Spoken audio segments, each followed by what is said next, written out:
Their strongest fleet fired first. Humanity answered with silence. Then Annihilation. Admiral Zexthak clicked his mandibles in satisfaction as he watched the human colony of New Geneva burn through the viewport of his flagship. The plasma bombardment had been swift and efficient, just as the hegemony demanded. 17 million humans reduced to ash in less than an hour. "Signal the fleet," he commanded his communications officer. "Phase 1 complete. Begin systematic extermination of remaining human settlements." The galactic hegemony had tolerated humanity's expansion for too long. These aggressive primates had spread across 47 systems in merely 2 centuries, a rate of colonization that made the ancient races nervous. When humanity had refused to accept protectorate status and submit to hegemony oversight, the decision had been unanimous among the Council of 12. Complete eradication. Zexthak's fleet was the pride of the hegemony, 800 vessels, representing the combined might of 12 species. Dreadnoughts bristling with quantum cannons, carriers launching swarms of fighter craft, and cruisers equipped with planet-cracking weaponry. It was, without question, the most powerful armada ever assembled. The humans had been pathetically unprepared. Their pitiful defensive platforms had been swept aside like dust before the storm. Not a single hegemony vessel had been lost in the initial assault. "Admiral," his tactical officer reported, "we're receiving a transmission on all frequencies. Origin appears to be Earth." Zexthak's 4 eyes narrowed. Earth was the human homeworld, protected by their most advanced defenses. His intelligence reports indicated it would take months to crack their orbital fortifications. On screen, the holographic display flickered to life, revealing a single human, an elderly male with silver hair and calm blue eyes, wearing what appeared to be a simple uniform. Behind him, Zexthak could see what looked like a sparse command. "Center, I am Director Chen of Earth's Defense Council," the human said quietly. His voice carried an odd quality. Not fear, not anger, but something that made Zexthak's scales prickle with unease. "We have monitored your attack on New Geneva. 17 million innocent people. Men, women, children." The human paused, his steady gaze seeming to look directly at Zexthak through the transmission. "We acknowledge your message. Earth responds as follows: 36 hours. The transmission ended. Zexthak stared at the blank screen for several seconds before erupting into laughter. His bridge crew joined him, the sound echoing through the massive command deck. 36 hours, he wheezed. For what? To surrender? To beg for mercy? His communications officer was still chuckling. Perhaps they need time to compose their final prayers. Set course for the Sol system, Zexthak ordered. Let's not keep them waiting. The fleet jumped to hyperspace with devastating purpose. 24 hours later, they emerged at the edge of the Sol system. Zexthak immediately ordered a full tactical scan. The results were puzzling. Admiral, I'm detecting only minimal activity around Earth. No fleet deployments, no additional defensive platforms. Their orbital installations appear to be powered. Down? Powered down? Yes, sir. Most are running on minimal life support only. Zexthak frowned. This felt wrong. In his 3 centuries of warfare, he had never seen a species simply wait to die. Where was their fleet? Their desperate last stand? Scan for cloaked vessels. Full spectrum analysis. Hours passed. Nothing.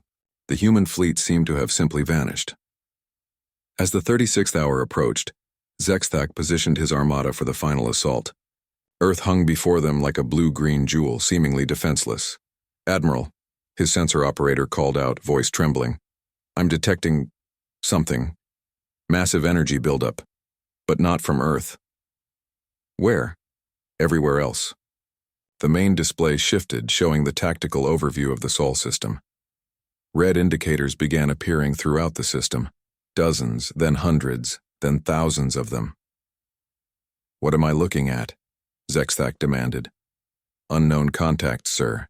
They're inside asteroids, hidden in the gas giant atmospheres, buried in planetary rings. They're everywhere. Before Zexthak could respond, Space around his fleet erupted in violence. What had appeared to be empty asteroids split open like flowers, revealing weapon platforms beyond anything in the hegemony's arsenal. Ships emerged from the crushing depths of Jupiter's atmosphere, vessels that shouldn't have been able to survive such conditions. The very rings of Saturn came alive with weapons fire as disguised platforms unveiled themselves. "Impossible," Zexthak whispered. "The energy requirements alone." His flagship shuddered as something struck its shields. Then again, and again. His tactical display showed hegemony vessels winking out of existence at an alarming rate. "Admiral, we're losing the third battle group. The fourth is requesting permission to retreat." "How?" Zexthak snarled. "How did they hide an entire fleet?" His science officer looked up from her console, all four of her eyes wide with terror. "Sir, I don't think it's a fleet. I think it's the system itself." The truth hit Zexthak like a quantum torpedo to the brain. The humans hadn't built defenses around their homeworld. They had turned their entire star system into a weapon. Every asteroid, every moon, every speck of space debris had been weaponized and networked into a single, vast killing field. "They've been preparing for this," he breathed. "For how long?" "Sir," his communications officer interrupted. "We're receiving another transmission from Earth." Director Chen appeared on screen again.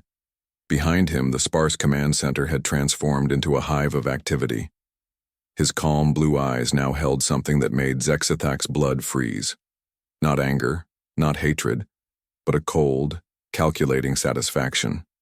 "You wanted to see humanity's true face," Chen said quietly. "This is it. We don't fight with honor or glory. We don't seek conquest or domination. But when you threaten our children, when you murder our innocent..." The old human smiled, and it was the most terrifying expression Zexthak had ever seen. "We become very, very creative about killing you." The transmission ended just as Zexthak's flagship exploded around him.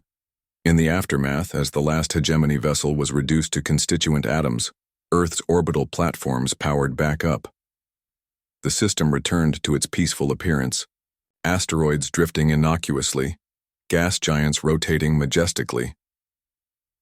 Director Chen stood alone in his command center, looking out at the stars. Behind him, his staff celebrated humanity's victory.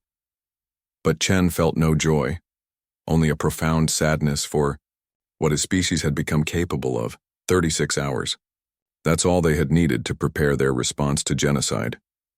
Humanity had answered the hegemony's aggression not with words or warnings, but with the complete and utter annihilation of their finest fleet. The message was clear. Leave humanity alone, or discover just how creative humans could be when properly motivated. In the depths of space, automated beacons began transmitting that message to every corner of the galaxy, ensuring that no species would ever again mistake human silence for weakness.